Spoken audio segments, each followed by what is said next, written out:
ജനപ്രിയ ന്യൂസ്, വസ്തുതയുടെ വർത്തമാനം. തിരുവനന്തപുരം ജില്ലയിൽ തദ്ദേശ തെരഞ്ഞെടുപ്പിന്റെ മത്സര ചിത്രം തെളിഞ്ഞു. 6402 സ്ഥാനാർത്ഥികളാണ് ജനവിധി തേടി തിരുവനന്തപുരം ജില്ലയിൽ മത്സരിക്കുന്നത്. പത്രിക പിൻവലിക്കാനുള്ള സമയപരിധി നവംബർ 23 വൈകിട്ട് 3 അവസാനിച്ചതോടെയാണ് സ്ഥാനാർത്ഥി പട്ടികയ്ക്ക് അന്തിമ രൂപമായത്. ആകെ സ്ഥാനാർത്ഥികളിൽ വനിതകളാണ് കൂടുതൽ. 3329 പേരാണ് വനിതകളായിട്ടുള്ളത്. 3073 പുരുഷ സ്ഥാനാർത്ഥികളും മത്സരരംഗത്തുണ്ട്. ഗ്രാമപഞ്ചായത്ത് വാർഡുകളിലേക്ക് 4710 പേരാണ് ജനവിധി തേടുന്നത്. 2246 പേർ പുരുഷന്മാരുമാണ്. 266 വനിതകളും 257 പുരുഷന്മാരുമടക്കം 523 സ്ഥാനാർത്ഥികളാണ് ബ്ലോക്ക് പഞ്ചായത്തിൽ മത്സരരംഗത്തുള്ളത്. ജില്ലാ പഞ്ചായത്തിലെ ആകെ 97 സ്ഥാനാർത്ഥികളിൽ 46 വനിതകളും 51 പുരുഷന്മാരുമുണ്ട്. തിരുവനന്തപുരം കോർപ്പറേഷനിൽ ആകെ 556 സ്ഥാനാർത്ഥികൾ മത്സരരംഗത്തുണ്ട്. 278 വനിതകളും 278 പുരുഷന്മാരും 274 വനിതകളും 242 പുരുഷന്മാരുമടക്കം 516 പേരാണ് മുനിസിപ്പാലിറ്റികളിൽ മത്സരിക്കുന്നത്. അന്തിമ സ്ഥാനാർത്ഥി പട്ടികയായതോടെ ഓരോരുത്തർക്കുമുള്ള ചിഹ്നങ്ങളും ഇന്നലെ അനുവദിച്ചു. വരണാധികാരികളുടെ ഓഫീസുകളിലായിരുന്നു ചിഹ്നം അനുവദിക്കുന്ന നടപടികൾ നടന്നത്. തദ്ദേശ തെരഞ്ഞെടുപ്പിൽ സ്ഥാനാർത്ഥികളും വോട്ടർമാരും കോവിഡ് പെരുമാറ്റച്ചട്ടം കൃത്യമായി പാലിക്കണമെന്ന് ജില്ലാ കളക്ടർ ഡോക്ടർ നവജ്യോതി ഖോസ പറഞ്ഞു. ജനപ്രിയ ന്യൂസ്, തിരുവനന്തപുരം. അച്ഛാ, കുറച്ച് ക്യാഷ് വേണമായിരുന്നു. എന്താ കാര്യം? 4 ജീൻസ് മേടിക്കാനാ. 4 ജീൻസോ? 3ന്റെ വില കൊടുത്താൽ മതി. ഇപ്പൊ ബൈ 3 ഗെറ്റ് 1 ഓഫർ ഉണ്ട്. അയ്യടാ, എനിക്ക് 4 കുർത്തി എടുത്താ പുളിക്കോ? 3ന്റെ വില കൊടുത്താ പോരെ? എന്നൊരു കാര്യം ചെയ്യാം, നിനക്കൊരു ജീൻസ്, ഇവൾക്കൊരു കുർത്തി, അച്ഛനൊരു ഷർട്ട്, എനിക്കൊരു സാരി. 3ന്റെ വില കൊടുത്താൽ മതിയല്ലോ. അങ്ങനെയൊക്കെ പറ്റുമോ? അങ്ങനെയൊക്കെ പറ്റുന്നേ, കല്യാൺ സിൽക്സിൽ മാത്രം. Kalyan silks buy 3 get 1 free offer. ഇനി 4 വസ്ത്രങ്ങൾ തിരഞ്ഞെടുക്കാം 3ന്റെ വിലയിൽ. ഇതിലും നല്ല ഓഫർ സ്വപ്നങ്ങളിൽ മാത്രം. കല്യാൺ സിൽക്സ്. കൊല്ലം ജില്ലയിൽ ഡിസംബർ 8 നടക്കുന്ന തദ്ദേശ സ്വയംഭരണ സ്ഥാപന തെരഞ്ഞെടുപ്പുമായി ബന്ധപ്പെട്ട് പത്രികാ സമർപ്പണത്തിന്റെ അവസാന ദിവസമായ വ്യാഴാഴ്ച വരെ 13,691 പത്രികകളാണ് ലഭിച്ചത്. ജില്ലാ പഞ്ചായത്ത് 246, ബ്ലോക്ക് പഞ്ചായത്തുകൾ 1242, ഗ്രാമപഞ്ചായത്തുകൾ 10,631, മുനിസിപ്പാലിറ്റികൾ 1000, കോർപ്പറേഷൻ 572 ഉൾപ്പെടെ ആകെ 13,691 പത്രികകളാണ് ലഭിച്ചത്. മുനിസിപ്പാലിറ്റികളിൽ ഏറ്റവും കൂടുതൽ പത്രികകൾ സമർപ്പിച്ചിട്ടുള്ളത് പരവൂരാണ്. 297 പത്രികകൾ. കുറവ് കൊട്ടാരക്കരയിലും 169 പത്രികകൾ. ബ്ലോക്ക് പഞ്ചായത്തുകളിൽ ഏറ്റവും കൂടുതൽ പത്രികകൾ ലഭിച്ചത് അഞ്ചലിലാണ്, 145 പത്രികകൾ. ഏറ്റവും കുറവ് പത്തനാപുരം 90. ഗ്രാമപഞ്ചായത്തുകളിൽ ഏറ്റവും കൂടുതൽ പത്രികകൾ ലഭിച്ചത് മൈനാഗപ്പള്ളിയിലാണ്, 267. ഏറ്റവും കുറവ് നീണ്ടകരയിലും 76 എണ്ണം.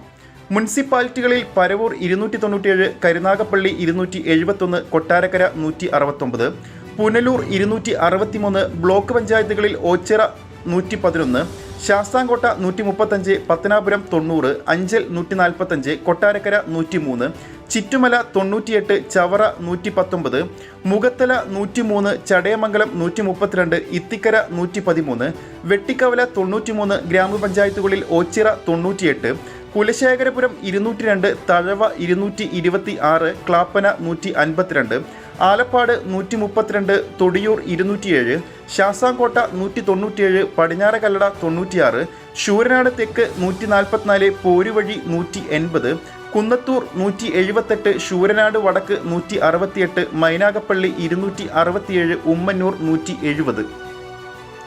നാമനിർദ്ദേശിക പത്രികാ സമർപ്പണം അവസാനിച്ചപ്പോൾ 26 ഡിവിഷനുള്ള കൊല്ലം ജില്ലാ പഞ്ചായത്തിലേക്ക് ഏറ്റവും കുറവ് പത്രിക ലഭിച്ചത് കുലശേഖരപുരത്ത് 6 എണ്ണമാണ്. ഏറ്റവും കൂടുതൽ പത്രികകൾ 14 എണ്ണം കുളത്തുപുഴയിലും ചടയമംഗലത്തുമാണ് ലഭിച്ചത്. ഏറ്റവും കൂടുതൽ പേർ പത്രിക സമർപ്പിച്ചത് ചടയമംഗലത്തും വെളിനെല്ലൂരുമാണ്. 8 പേർ വീതമാണ് സമർപ്പിച്ചത്. ആകെ 246 പത്രികകളാണ് ജില്ലാ പഞ്ചായത്ത് ഡിവിഷനുകളിൽ ലഭിച്ചത്. 135 പേരാണ് പത്രിക സമർപ്പിച്ചിട്ടുള്ളത്. വെട്ടിക്കവല 128, മേലില 113, മൈലം 134, കുളക്കട 116, പവിത്രേശ്വരം 148, വിളക്കുടി 179, തലവൂർ 190, പിറവന്തൂർ 193, പട്ടാഴി വടക്കേക്കര 80, പട്ടാഴി 95, പത്തനാപുരം 131, കുളത്തുപുഴ 175, ഏരൂർ 181, അലയമൺ 96, അഞ്ചൽ 235, ഇടമുളക്കൽ 235, കരവാളൂർ 126, തെന്മല 140, ആര്യങ്കാവ് 123, വെളിയം 168, പൂയപ്പള്ളി 99, കരീപ്ര 172, ഏഴുകോൺ 120, നെടുവത്തൂർ 179, തൃക്കരുവ 149, പനയം 143, പെരിനാട് 186, കുണ്ടറ 128, പേരയം 121, കിഴക്കേ കല്ലട 149, മൺട്രോത്തുരുത്ത് 96, തെക്കുംഭാഗം 121, ചവറ 199, തേവലക്കര 204, പന്മന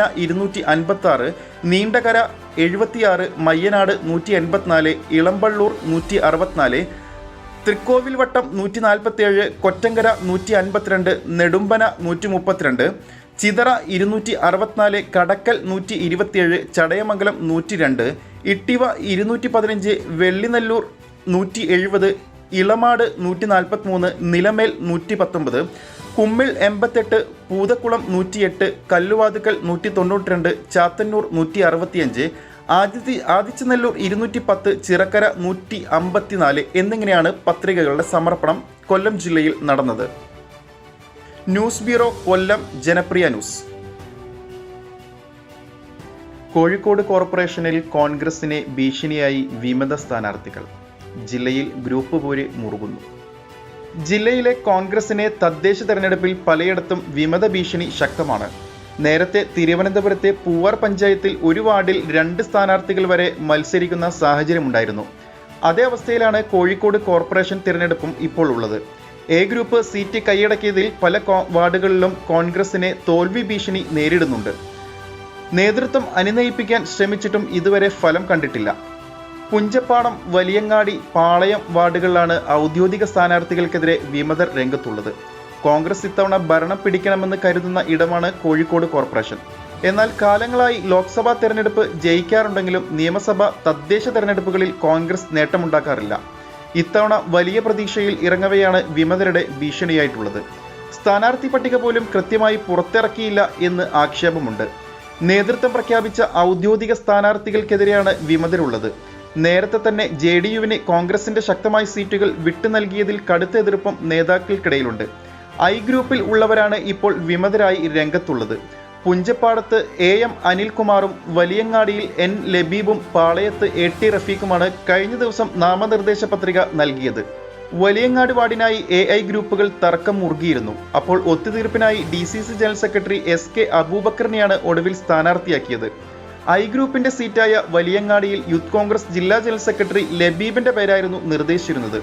ജില്ലാ നേതൃത്വത്തിന്റെ വഞ്ചനയ്ക്കെതിരെയാണ് ലബീബ് മത്സരിക്കുന്നത്. അതേസമയം റവന്യൂ റിക്കവറി നടപടിയുള്ളതിനാലാണ് ലബീബിനെ മാറ്റിയതെന്ന് എ ഗ്രൂപ്പ് പറയുന്നു. പുഞ്ചപ്പാടം വാർഡിൽ എ ഗ്രൂപ്പിന്റെ രാജീവൻ തിരുവച്ചിറയെ പ്രഖ്യാപിച്ചതിനെതിരെയാണ് അനിൽകുമാറിന്റെ മത്സരം. നടുവട്ടം മണ്ഡലം പ്രസിഡന്റാണ് അനിൽകുമാർ. 2 വട്ടം കൗൺസിലറായ സക്കറിയ P ഹുസൈനെ പാളയത്ത് സ്ഥാനാർത്ഥിയാക്കിയതിലും പ്രതിഷേധം വ്യാപകമാണ്. പാർട്ടി ഓഫീസ് വിൽപ്പനയുമായി ബന്ധപ്പെട്ട വിഷയത്തിൽ നടപടി നേരിട്ട നേതാവാണ് അദ്ദേഹമെന്നാണ് ആരോപണം. യുവാക്കൾക്ക് പ്രാതിനിധ്യം നൽകാത്തതും വലിയ പ്രതിഷേധത്തിന് ഇടയാക്കുന്നുണ്ട് കോഴിക്കോട് ജില്ലയിൽ. ന്യൂസ് ബ്യൂറോ കോഴിക്കോട്, ജനപ്രിയ ന്യൂസ്. അച്ഛാ, കുറച്ച് ക്യാഷ് വേണമായിരുന്നു. എന്താ കാര്യം? 4 ജീൻസ് മേടിക്കാനാ. 4 ജീൻസോ? 3ന്റെ വില കൊടുത്താൽ മതി. ഇപ്പൊ ബൈ 3 ഗെറ്റ് 1 ഓഫർ ഉണ്ട്. അയ്യടാ, എനിക്ക് 4 കുർത്തി എടുത്താ പുളിക്കോ? 3ന്റെ വില കൊടുത്താ പോരെ? എന്നൊരു കാര്യം ചെയ്യാം. നിനക്കൊരു ജീൻസ്, ഇവൾക്കൊരു കുർത്തി, അച്ഛനൊരു ഷർട്ട്, എനിക്കൊരു സാരി. 3ന്റെ വില കൊടുത്താൽ മതിയല്ലോ. അങ്ങനെയൊക്കെ പറ്റുമോ? അങ്ങനെയൊക്കെ പറ്റുന്നേ. കല്യാൺ സിൽക്സിൽ മാത്രം. Kalyan silks buy 3 get 1 free offer. ഇനി 4 വസ്ത്രങ്ങൾ തിരഞ്ഞെടുക്കാം 3ന്റെ വിലയിൽ. ഇതിലും നല്ല ഓഫർ സ്വപ്നങ്ങളിൽ മാത്രം. കല്യാൺ സിൽക്സ്. കാസർഗോഡ് ജില്ലയിൽ കോവിഡിനെ പ്രതിരോധിക്കാൻ കാസർഗോഡ് ജില്ലാതല IEC കോർഡിനേഷൻ കമ്മിറ്റി ജില്ലയിൽ ആരംഭിച്ച ആന്റിജൻ ടെസ്റ്റ് ചാലഞ്ച് വൈറലാകുന്നു. ജില്ലാ collector doctor D Sajith Babu antigen test നടത്തി. ചലഞ്ച് ചെയ്ത ജില്ലാ പോലീസ് മേധാവി ശില്പ ശനിയാഴ്ച ചലഞ്ച് ഏറ്റെടുത്ത് ആന്റിജൻ ടെസ്റ്റ് നടത്തി. പ്രശസ്ത ചലച്ചിത്ര താരം മഹിമ നമ്പ്യാരെയാണ് ജില്ലാ പോലീസ് മേധാവി ടെസ്റ്റിന് ചലഞ്ച് ചെയ്തത്. ചലഞ്ച് ഏറ്റെടുത്ത് ജില്ലാ മെഡിക്കൽ ഓഫീസർ ഡോക്ടർ AV രാംദാസും ആന്റിജൻ ടെസ്റ്റ് നടത്തി. ഡിസംബർ 14 വരെ നീണ്ടു നിൽക്കുന്ന ആന്റിജൻ ടെസ്റ്റ് ചലഞ്ചിൽ ആദ്യ ദിനം ആന്റിജൻ ടെസ്റ്റ് നടത്തിയ AD MN ദേവിദാസ് ജില്ലാ കളക്ടർ ഡോക്ടർ D സജിത്ത് ബാബുവിനെ ചലഞ്ച് ചെയ്തിരുന്നു. ചലഞ്ച് ഏറ്റെടുത്ത കളക്ടർ വെള്ളിയാഴ്ച രാവിലെ കളക്ടറേറ്റിലാണ് ആന്റിജൻ ടെസ്റ്റ് നടത്തിയത്.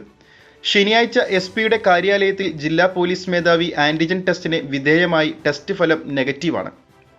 ടെസ്റ്റ് ചെയ്യുന്ന ഫോട്ടോയോടൊപ്പം ഞാൻ കോവിഡ് ടെസ്റ്റ് ചെയ്തു, നെഗറ്റീവാണ് എന്നെഴുതി ഹാഷ്ടാഗിൽ antigen test challenge at Kasaragod എന്ന ടാഗ് ലൈനിൽ ഫേസ്ബുക്ക് പേജിൽ പോസ്റ്റ് ചെയ്താണ് ചലഞ്ച് ചെയ്യുന്നത്. തുടർന്നുള്ള ദിവസങ്ങളിൽ ജില്ലയിലെ ഉന്നത ഉദ്യോഗസ്ഥരും സാമൂഹിക സാംസ്കാരിക രംഗത്തെ പ്രമുഖരും മാധ്യമപ്രവർത്തകരും ചലഞ്ച് ഏറ്റെടുക്കും. കോവിഡ് ടെസ്റ്റ് വർദ്ധിപ്പിക്കുക എന്ന ലക്ഷ്യത്തോടെയാണ് ടെസ്റ്റ് ചലഞ്ചിന് കാസർഗോഡ് ജില്ലയിൽ തുടക്കം കുറിച്ചിരിക്കുന്നത്. ആൻറ്റിജൻ ടെസ്റ്റ് ചലഞ്ച് എന്ന ഹാഷ്ടാഗിൽ വിവിധ നവമാധ്യമങ്ങളിൽ പോസ്റ്റ് ചെയ്ത് പൊതുജനങ്ങൾക്കും ചലഞ്ചിന്റെ ഭാഗമാകാം. ന്യൂസ് ബ്യൂറോ കാസർഗോഡ്, ജനപ്രിയ ന്യൂസ്. മുല്ലപ്പള്ളി രാമചന്ദ്രൻ ഇത്തവണ BJP സ്ഥാനാർത്ഥി. എറണാകുളം ജില്ലയിൽ കനത്ത പോരാട്ടം. തദ്ദേശ തെരഞ്ഞെടുപ്പ് പ്രഖ്യാപിച്ചതോടെ സ്ഥാനാർത്ഥികളും മുന്നണികളും വോട്ട് തേടുന്ന തിരക്കിലാണ്. ഇത്തവണത്തെ എറണാകുളം തൃപ്പുണിത്തുറയിലെ 48-ാം വാർഡിലെ മത്സരമാണ് ജില്ലയിൽ എല്ലാവരും ഉറ്റുനോക്കുന്നത്.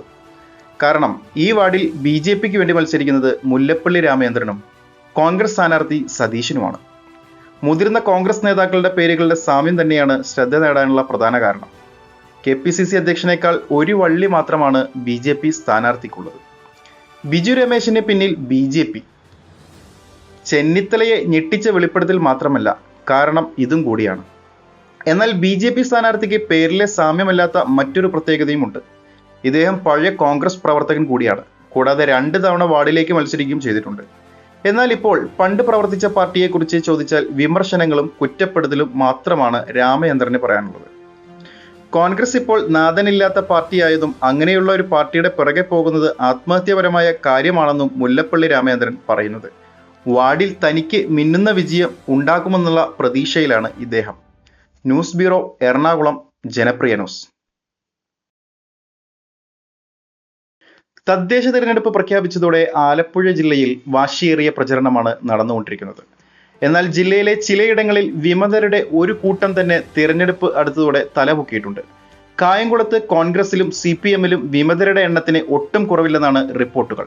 സീറ്റ് തർക്കം തന്നെയാണ് പാർട്ടിക്കുള്ളിൽ വിമതരുടെ തല പൊങ്ങാൻ പ്രധാന കാരണം.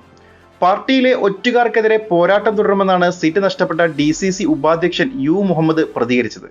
LDFന്റെ അഴിമതിക്ക് കൂട്ടുനിന്നവരാണ് തന്നെ താഴ്ന്നതെന്നും മുഹമ്മദ് ആരോപിക്കുന്നുണ്ട്. ഉത്തരവാദിത്തപ്പെട്ട പാർട്ടി ഭാരവാഹികൾ തന്നെയാണ് ആലപ്പുഴയിൽ കോൺഗ്രസ് സ്ഥാനാർത്ഥികൾക്ക് ഭീഷണി. കായംകുളം നഗരസഭയിൽ 1-ാം വാർഡിൽ ബ്ലോക്ക് ജനറൽ സെക്രട്ടറി റഹീം ചിരാമത്താണ് വിമതർ. മുൻ നഗരസഭാ അധ്യക്ഷ അമ്പിളി സുരേഷ് 11-ാം വാർഡിലും ബ്ലോക്ക് സെക്രട്ടറി ബിജു കണ്ണങ്കര 14-ാം വാർഡിലും മത്സരിക്കുന്നുണ്ട്. DYFI നേതാക്കളായ നിസാർ 35-ാം വാർഡിലും റിയാസ് താജ് 37-ാം വാർഡിലും മത്സരിക്കുന്നു. 36-ാം വാർഡിൽ C ബിജുവാണ് ഇടതു മുന്നണിക്ക് ഏറ്റവും തലവേദനയായിരിക്കുന്നത്. അതേസമയം ജില്ലയിലെ പ്രമുഖ നേതാക്കൾക്ക് കോവിഡ് പോസിറ്റീവായതിനെ തുടർന്ന് വിമതരെ അണിനയിപ്പിക്കാനുള്ള നീക്കങ്ങൾ കോൺഗ്രസിൽ വേഗത കുറവാണെന്നാണ് റിപ്പോർട്ട്. ന്യൂസ് ബ്യൂറോ, ആലപ്പുഴ, ജനപ്രിയ ന്യൂസ്. അച്ഛാ, കുറച്ച് ക്യാഷ് വേണമായിരുന്നു. എന്താ കാര്യം? 4 ജീൻസ് മേടിക്കാനാ. 4 ജീൻസോ? 3ന്റെ വില കൊടുത്താ മതി. ഇപ്പൊ buy 3 get 1 ഓഫർ ഉണ്ട്. അയ്യടാ, എനിക്ക് 4 കുർത്തി എടുത്താ പുളിക്കോ? 3ന്റെ വില കൊടുത്താ പോരെ? എന്നൊരു കാര്യം ചെയ്യാം. നിനക്കൊരു ജീൻസ്, ഇവൾക്കൊരു കുർത്തി, അച്ഛനൊരു ഷർട്ട്, എനിക്കൊരു സാരി. 3ന്റെ വില കൊടുത്താൽ മതിയല്ലോ. അങ്ങനെയൊക്കെ പറ്റുമോ? അങ്ങനെയൊക്കെ പറ്റുന്നേ. കല്യാൺ സിൽക്സിൽ മാത്രം. Kalyan silks buy 3 get 1 free offer. ഇനി 4 വസ്ത്രങ്ങൾ തിരഞ്ഞെടുക്കാം 3ന്റെ വിലയിൽ. ഇതിലും നല്ല ഓഫർ സ്വപ്നങ്ങളിൽ മാത്രം. കല്യാൺ സിൽക്സ്. തദ്ദേശ സ്വയംഭരണ തെരഞ്ഞെടുപ്പിൽ തൃശൂർ ജില്ലയിൽ നിന്ന് മത്സരിക്കുന്നത് 7101 സ്ഥാനാർത്ഥികൾ. ഇതിൽ 3403 പുരുഷന്മാരും 3698 വനിതകളും ഉൾപ്പെടുന്നു. ജില്ലാ പഞ്ചായത്തിലേക്ക് 107 സ്ഥാനാർത്ഥികൾ മത്സരിക്കും. ഇതിൽ 55 പുരുഷന്മാരും 52 വനിതകളും ഉൾപ്പെടുന്നു. തൃശൂർ കോർപ്പറേഷനിൽ 230 പേർ മത്സരിക്കും. ഇതിൽ 122 പേർ പുരുഷന്മാരും 108 പേർ വനിതകളുമാണ്. 7 മുനിസിപ്പാലിറ്റികളിൽ ആകെ 964 സ്ഥാനാർത്ഥികൾ മത്സരിക്കും. ചാലക്കുടി മുനിസിപ്പാലിറ്റിയിൽ 141 സ്ഥാനാർത്ഥികൾ മത്സരിക്കുന്നു. ഇതിൽ 77 പേർ പുരുഷന്മാരും 64 പേർ വനിതകളുമാണ്. ഇരിങ്ങാലക്കുട മുനിസിപ്പാലിറ്റിയിൽ 149 സ്ഥാനാർത്ഥികൾ മത്സരിക്കുന്നു. അതിൽ 74 പേർ പുരുഷന്മാരും 75 പേർ വനിതകളുമാണ്. കൊടുങ്ങല്ലൂർ മുനിസിപ്പാലിറ്റിയിൽ 146 സ്ഥാനാർത്ഥികളാണ് മത്സര രംഗത്തുള്ളത്. ഇതിൽ 66 പുരുഷന്മാരും 80 വനിതാ സ്ഥാനാർത്ഥികളും ഉൾപ്പെടുന്നു. ചാവക്കാട് മുനിസിപ്പാലിറ്റിയിൽ ഇക്കുറി ജനവിധി തേടുന്നത് 108 സ്ഥാനാർത്ഥികളാണ്. അതിൽ 53 പേർ പുരുഷന്മാരും 55 വനിതകളുമാണ്. ഗുരുവായൂർ മുനിസിപ്പാലിറ്റിയിൽ മത്സര രംഗത്തുള്ളത് 147 സ്ഥാനാർത്ഥികളാണ്. 66 പുരുഷന്മാരും 81 വനിതകളും മത്സരിക്കുന്നു. കുന്നംകുളം മുനിസിപ്പാലിറ്റിയിൽ ജനവിധി തേടുന്നത് ആകെ 140 സ്ഥാനാർത്ഥികളാണ്. 72 പേർ പുരുഷന്മാരും 68 പേർ വനിതകളുമാണ്. വടക്കാഞ്ചേരി മുനിസിപ്പാലിറ്റിയിൽ 133 സ്ഥാനാർത്ഥികൾ മത്സര രംഗത്തുണ്ട്. ഇതിൽ 63 പേർ പുരുഷന്മാരും 70 പേർ വനിതകളുമാണ്. ബ്ലോക്ക് പഞ്ചായത്ത് തദ്ദേശ തെരഞ്ഞെടുപ്പിലെ ജില്ലയിലെ 16 ബ്ലോക്ക് പഞ്ചായത്തുകളായി 763 സ്ഥാനാർത്ഥികളാണുള്ളത്. ഇതിൽ 358 പുരുഷന്മാരും 344 വനിതകളും ഉൾപ്പെടുന്നു. News bureau, Thrissur. ജനപ്രിയ ന്യൂസ്.